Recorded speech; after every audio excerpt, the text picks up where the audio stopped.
piemērus par ziediem Rīgas apkārtnē.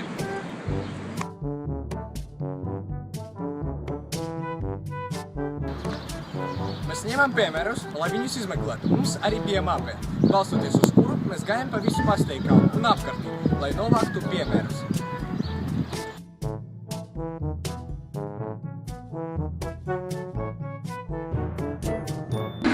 Man liekas, ka šis koks nekas mūžīgs neeksistē. Varbūt, kad pavasaris viņam palīdzēs. Skaties, šis koks miris savu izskatās. Ko tu sa multimā? Antons, es nevaru tev piekrist. Paskaties, šitam kokam ir pumpuri, un pēc dažādām nedēļām šie būs ziedi. Nu kāds koks ziedēs māja? Šis jau visi zied, šitais nezied. Viņš jau miris ir kādu laiku. Bet dabā viss nav tik parasti. Piemēram, ejot pa šito parku, mēs redzam, ka katrs koks var atdzīvot vēlreiz.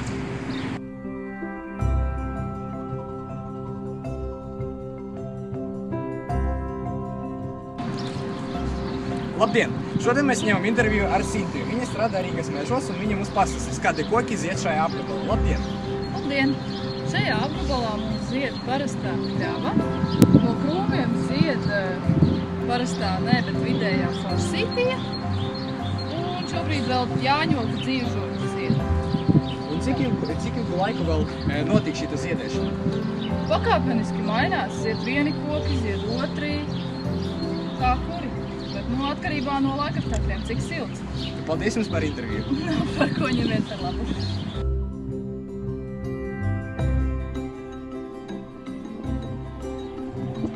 Rīgas kanāls ir ļoti nozīmīga upe Pastrīkalna koku apgādē.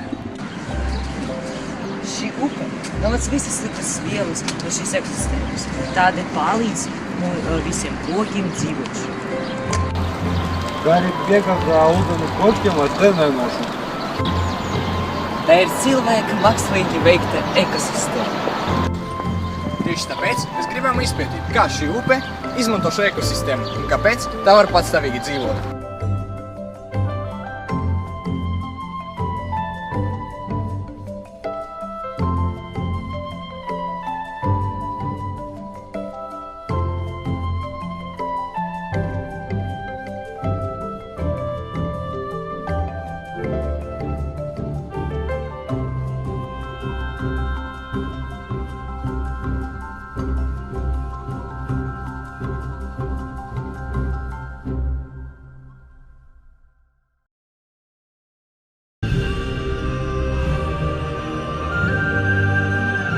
Sandrs, ko tu dari?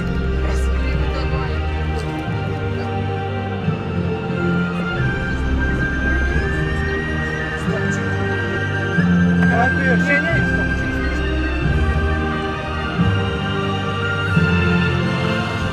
Ты будешь говорить?